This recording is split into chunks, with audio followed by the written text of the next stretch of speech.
Rabu tanggal 8 Juli 2020 dan merupakan hari-hari awal masa puasa di mana para biku berdiam di satu tempat yang telah ditentukan selama 3 bulan dalam musim penghujan.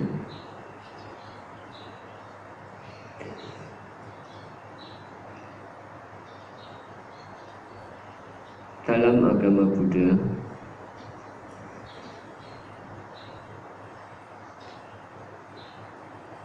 dhamma yang diajarkan oleh guru agung kita yang bersifat universal tidak hanya terbatas untuk orang-orang tertentu saja. Dhamma yang diajarkan ini akan mampu memberikan akibat, memberikan manfaat bagi mereka yang mempraktekannya.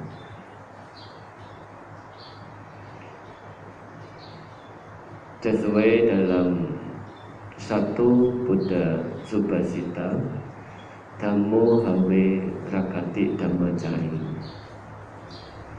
Dhamma akan melindungi mereka yang mempraktekkan Dhamma.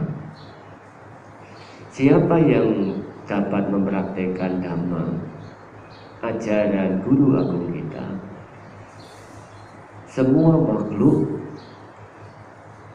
bisa mempraktekkan dan mendapatkan manfaat. Bukan hanya mereka yang telah dewasa secara umur, namun mereka yang masih anak-anak juga mampu mempraktikkan. Bahkan ada satu cerita, seorang anak laki-laki yang berumur 7 tahun. Konon anak laki-laki ini yang bernama Sopaka ini diasuh oleh orang tua yang bukan orang tua kandungnya, ya.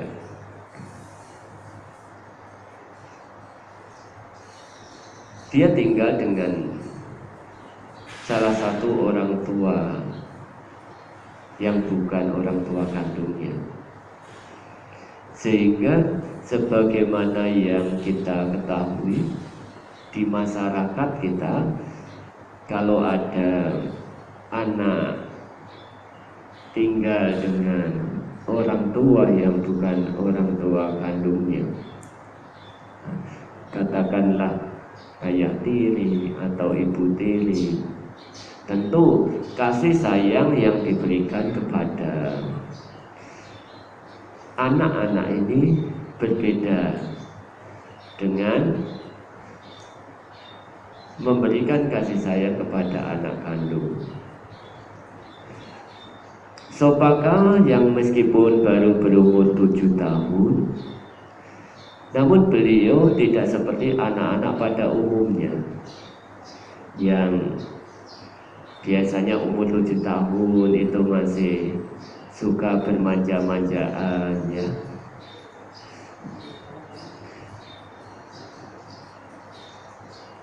Umur 10 tahun, umur 15 tahun juga masih bergantung kepada orang tua. Namun Sopaka yang berumur 7 tahun ini memiliki kedewasaan mental, hingga suatu saat karena ayah tirinya ini tidak senang dengan keberadaan Sopaka, Sopaka diajak jalan-jalan dengan dalih mau diajak ke tempat-tempat yang bagus. Namun di tengah jalan diajak ke kuburan, dan Sopaka ini diikat pada satu tiang yang ada di kuburan itu. Sebagai anak kecil yang baru berumur 7 tahun, ditinggal sendirian di situ, bagaimana? Nangis, ya, menangis dia karena baru berumur 7 tahun. Pada saat hari menjelang senja, Sang Buddha melihat kematangan jiwa, kematangan mental dari Sopaka, bahwa Sopaka ini bisa menjadi seorang arahat. Maka Sang Buddha dengan kekuatan sebagai seorang Buddha dalam sekejap bisa muncul di hadapan Sopaka. Sang Buddha berkata, Sopaka, kamu jangan menangis. Nah, kalau anak-anak diikat di tiang, apalagi di kuburan, bagaimana? Nangis enggak? Arya nangis enggak? Nangis ya. Sopaka juga demikian, umurnya baru 7 tahun. Namun setelah dinasihati Sang Buddha demikian, Sopaka berhenti menangis.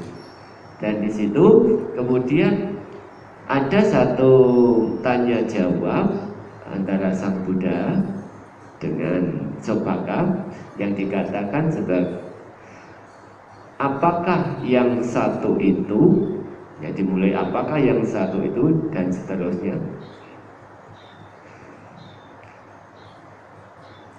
Sopaka menjawab yang satu itu adalah makanan. Kenapa? Karena makanan bisa mendukung setiap makhluk hidup bisa memiliki kehidupan. Kita tidak bisa hidup tanpa adanya makanan. Fisik kita perlu makan, makanan yang terlihat seperti nasi, buah-buahan, dan yang lainnya. Manusia, makhluk hidup, hewan sekalipun tidak bisa bertahan tanpa adanya makanan. Mungkin bisa dalam beberapa waktu, beberapa hari, namun tidak bisa terlepas dari makanan itu untuk waktu selamanya atau jangka waktu yang panjang. Sehingga makanan ini menjadi faktor pendukung bagi kehidupan kita. Nah, yang namanya manusia disebut manusia itu karena memiliki nama dan rupa. Nama atau batin, rupa jasmani.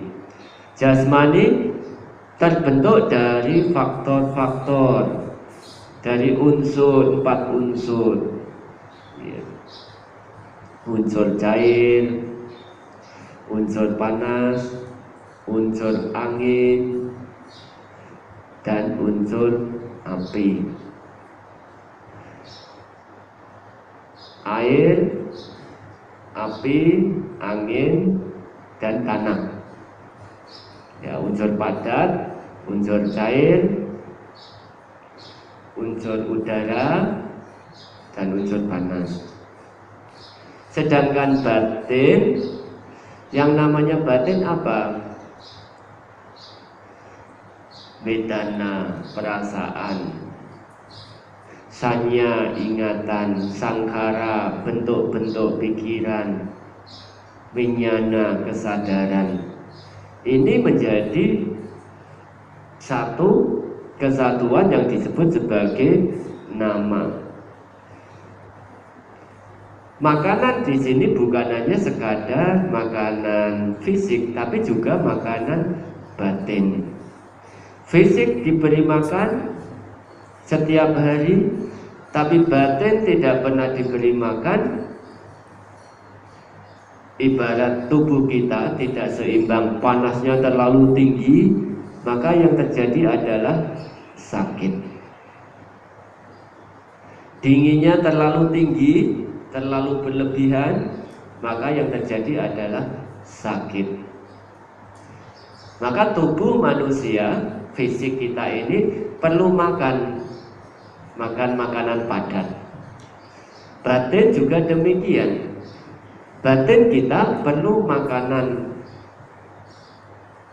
Tanpa ada makanan batin, seperti sekarang ini kita mendengarkan Dhamma, ini adalah salah satu cara memberikan makanan batin agar muncul pengertian-pengertian yang baik, pengertian-pengertian yang benar. Sehingga dalam menjalani kehidupan kita bisa menggunakan pengertian kita itu sebagai penuntun kehidupan kita. Pengertian yang benar akan mengarahkan kita ke jalan yang benar. Pengertian salah akan membawa kita pada tindakan ucapan yang tidak baik, yang salah. Sehingga seorang anak kecil yang bernama Sopaka, meskipun masih berumur 7 tahun, dari tanya jawab yang diawali apakah yang satu itu, ya, ada beberapa pertanyaan, tapi dari yang pertama apakah yang satu itu, dijawab yang satu adalah makanan bandit. Nah, kalau kita ditanya apakah yang satu, mungkin masih bingung, apakah yang satu itu, masih bingung. Tapi Sopaka karena memang sudah ada benih-benih untuk mencapai mata Dhamma, maka ketika ditanya seperti itu sudah bisa langsung menjawab yang satu adalah makanan. Nah, di sini Dhamma yang diajarkan oleh guru agung kita bukan hanya sekadar untuk mereka yang telah dewasa.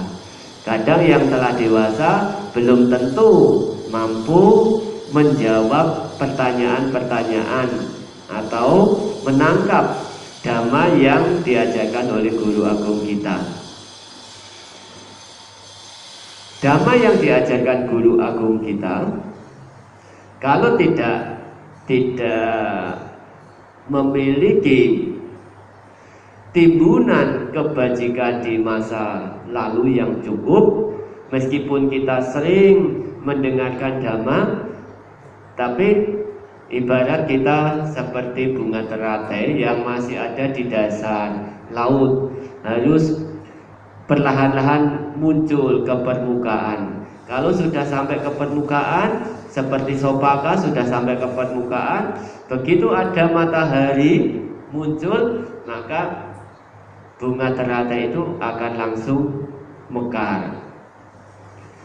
Kita juga demikian, tidak peduli apakah kita dewasa, umur kita sudah banyak. Kalau kita pengertian kita masih dangkal, maka kita ibarat bunga teratai yang masih ada di dalam dasar laut, dan perlahan-lahan hingga suatu saat kebajikan kita ini cukup, dan begitu matahari bersinar, maka kita akan langsung bisa mengerti. Ada satu perumpamaan di sekolah. Anak-anak di sekolah diajar oleh guru yang sama, pelajarannya sama. Pada saat guru itu menerangkan, apakah semua murid bisa mengerti? Tidak semua murid bisa mengerti. Tapi ada murid yang baru dijelaskan sekali oleh gurunya, murid itu langsung bisa mengerti. Ada murid yang dijelaskan berkali-kali tapi tidak mengerti juga. Kenapa? Karena kebajikan atau bekal yang dia bawa itu tidak sama. Mereka yang memiliki Cukup pengertian, begitu dijelaskan seperti Sopaka langsung bisa mencapai tingkat kesucian arahat. Tapi mereka yang tidak memiliki bekal kebajikan, kata punyata, bube kata punyata, kebajikan di masa lalu, maka dia harus berusaha. Nah, kalau gitu kita bagaimana, Bane? Apakah harus diam saja? Ya kalau kita merasa tidak mampu, kita harus banyak berjuang. Sebagai anak sekolah, kok saya diterangkan guru saya tidak mengerti juga. Bagaimana caranya? Ya kalau di rumah saya harus belajar lagi, saya harus menekuni apa yang tidak saya mengerti. Demikian halnya dengan kita praktek dhamma. Meditasi misalnya cita bawana, sulit batin, pikiran saya melayang-layang ke sana ke sini, nggak bisa konsen. Kalau nggak bisa bagaimana? Ya harus berlatih. Tanpa latihan, tanpa usaha untuk berlatih, maka tidak ada sesuatu itu bisa terjadi secara tiba-tiba. Sang Buddha bisa mencapai kebudaan. Betapa Siddhartha bisa mencapai kebudaan karena perjuangan beliau, ya, perjuangan beliau yang tidak sedikit. Kita tahunya adalah yang sekarang, tapi perjuangan untuk mencapai kebudaan itu tidak mudah. Anak-anak mahasiswa yang sekolah, yang kuliah, tidak mungkin bisa lulus secara tiba-tiba tanpa ada usaha untuk belajar. Maka sebagai anak sekolah, supaya bisa mencapai tujuan hasil yang maksimal, ya perlu yang namanya berlatih, belajar dan berlatih. Tanpa belajar dan berlatih, maka hal itu tidak akan bisa tercapai. Keinginan, cita-cita kita tidak akan bisa tercapai. Demikian juga dengan mereka yang praktek dhamma, yang memiliki pengharapan luhur tanpa mengembangkan praktek cara-cara hidup luhur yang sesuai, maka apa yang kita harapkan tidak akan bisa tercapai. Harus dimulai dengan usaha. Sehingga sekali lagi, dhamma yang diajarkan oleh guru agung kita bukan hanya sekadar untuk orang dewasa, tapi anak-anak juga bisa mendapatkan manfaat. Sebagaimana Buddha Subhasita yang saya sampaikan di awal, Dhammo have rakati dhammacaring. Dhamma akan melindungi mereka yang mempraktekkan dhamma. Dan demikian Anusasana pada siang hari ini. Selanjutnya mari kita lanjutkan dengan puja kepada Buddha. Terima kasih.